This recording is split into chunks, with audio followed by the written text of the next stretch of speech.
ನಮ್ಗೆ ಗೊತ್ತಿದೆ BID ಸಂಸ್ಥೆ ಡೀಮ್ಡ್ ಯೂನಿವರ್ಸಿಟಿಯಲ್ಲಿ BM ಪಾಟೀಲ್ ಮೆಡಿಕಲ್ ಕಾಲೇಜಿನಲ್ಲಿ ನಾವು 10% ಸೀಟ್ಸ್ ಕೊಡ್ತಿದ್ವಿ.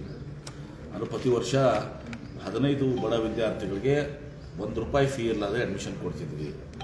ಕೇಂದ್ರ ಸರ್ಕಾರ ನೀಟ್ ಬಂದ ಮೇಲೆ ಆ ಒಂದು ಇದನ್ನು ತೆಗೆದುಹಾಕಿದ್ದನ್ನು ನೀವು ಕೊಡಲಿಕ್ಕೆ ಬರೋದಿಲ್ಲ ಅಂತ ಡಿಸ್ಕಷನ್ ಮೇಲೆ ಬಡವರಿಗೆ ಕೊಡುವಂಥದ್ದು ನೀಟ್ ರ್ಯಾಂಕಿಂಗ್ ಮಾಡ್ತಾ ಇತ್ತು.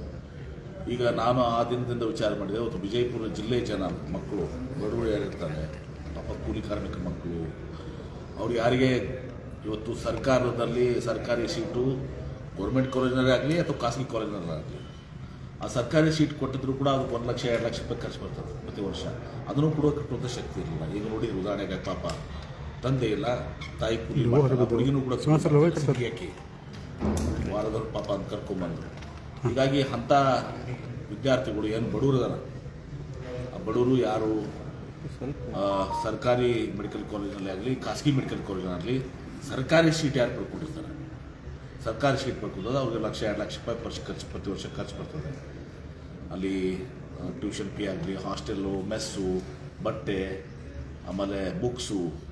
ಹೀಗಾಗಿ ಅದನ್ನು ನಮ್ಮ ಪ್ರೊಫೆಸರ್ ಕುಲಕರ್ಣಿಯವ್ರನ್ನ ರಂಗದ ಕುಲಕರ್ಣಿಯವ್ರಿಗೆ ಅವರೆಲ್ಲ ಕ್ಯಾಲ್ಕುಲೇಟ್ ಮಾಡಿ ಅವ್ರಿಗೆ ಪ್ರತಿ ವರ್ಷ, ಯಾಕಂದರೆ ನಾಳಿನ ಬರೀ ನಾವು ಫೀ ಕೊಟ್ಟಿವಿ ಅಂದ್ರೆ ಮೆಸ್ ಬಿಲ್ ಕಟ್ಟುವಂಥದ್ದು ಶಕ್ತಿ ಇರೋಂಗಿಲ್ಲ, ಹಾಸ್ಟೆಲ್ ಫೀ ಕಟ್ಟುವಂಥದ್ದು ಶಕ್ತಿ ಇರೋಂಗಿಲ್ಲ. ಅದಕ್ಕೆ ಪಾಪ ಅವರು ಅಲ್ದಾಡುವಂಥ ಪರಿಸ್ಥಿತಿ ಆಗಬಾರ್ದು ಅಂತ ತಿಳ್ಕೊಂಡು ಕಂಪ್ಲೀಟ್ ಒಂದು ಫೀಸ್ ಪ್ಯಾಕೇಜ್ ಮಾಡಿ ಅವ್ರಿಗೆ ಟ್ಯೂಷನ್ ಫೀ ಆಗಲಿ, ಹಾಸ್ಟೆಲ್ ಫೀಸ್ ಆಗಲಿ, ಮೆಸ್ ಫೀಸು ಪ್ಲಸ್ ಬುಕ್ಸು ಎಲ್ಲ ಕೊಡಿ ಒಂದು ರೀಸನಬಲ್ ಅಮೌಂಟ್ ಅವ್ರಿಗೆ ಒಂದು ಸ್ವಲ್ಪ ಖರ್ಚಿಗೂ ಕೂಡ ಕೊಡುವಂಥದ್ದು ಮಾಡ್ತೀವಿ. ಸ್ವಾವಲಂಬನೆಯಿಂದ ಬದುಕಲಿಕ್ಕೆ ಯಾರ ಮುಂದೆ ಕೈ ಒಡ್ಡುವಂಥ ಪರಿಸ್ಥಿತಿ ಬರೋದಿಲ್ಲ, ಅಥವಾ ಕೀಳ್ರಿಮೆಯಿಂದ ಪಾಪವು ಬಳಲಿಕ್ಕೆ ಆಗೋದಿಲ್ಲ.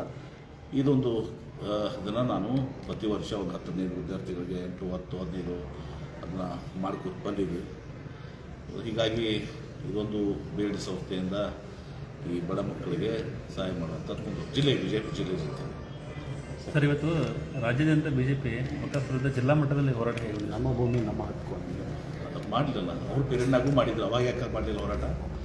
ಅವ್ರ ಪೀರಿಯಡ್ನಲ್ಲೂ ಕೂಡ ನೋಟಿಸ್ ಕೊಟ್ಟಿದ್ದಾರೆ, ಅವ್ರ ಪೀರಿಯಡ್ನಾಗೂ ಗೆಜೆಟ್ ನೋಟಿಫಿಕೇಷನ್ ಇತ್ತು ಏನ್ರಿ, ಅವ್ರ ಸರ್ಕಾರದಾಗೂ ಗೆಜೆಟ್ ನೋಟಿಫಿಕೇಷನ್ ಇತ್ತು, ಅವ್ರ ಪೀರಿಯಡ್ನಾಗೂ ಕೂಡ ನೋಟಿಸ್ಗಳು ಕೊಟ್ಟಿದ್ದಾರೆ, ಅವ್ರ ಪೀರಿಯಡ್ನಾಗೂ ಕೂಡ 9 ನಂಬರ್ 11 ನಂಬರ್ ವಫ್ ತಪ್ಪು ಮಾಡಿದ್ರೆ ನಾವು ಅದನ್ನು ವಫ್ ಹೇಳಿದ್ವಿ. ಮನೇನು ಕೂಡ ಪ್ರೊಟೆಕ್ಟ್ ಮಾಡೋಂಗಿಲ್ಲ.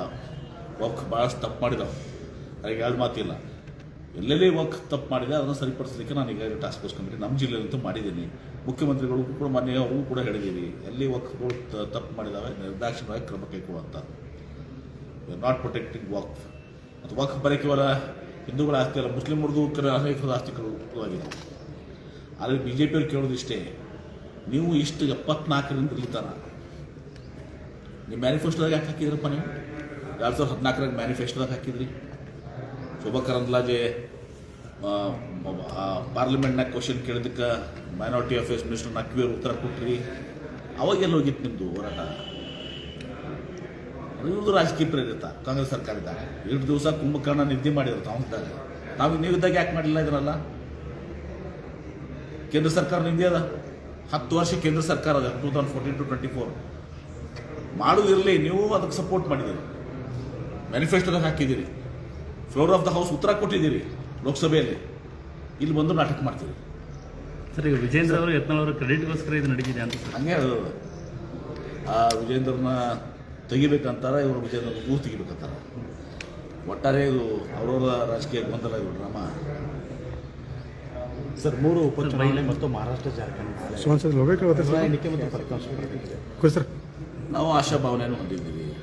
ಮಹಾರಾಷ್ಟ್ರದಲ್ಲಿ, ಜಾರ್ಖಂಡ್ನಲ್ಲಿ 2 ಕಡೆ ನಮ್ಮ ಪಕ್ಷಕ್ಕೆ ಇವತ್ತು ಬಹುಮತ ಬರ್ತದೆ, ಸರ್ಕಾರ ರಚನೆ ಮಾಡ್ತೀವಿ ಅಂತ ಆಶಾಭಾವನೆ ಹೊಂದಿದ್ದೀವಿ.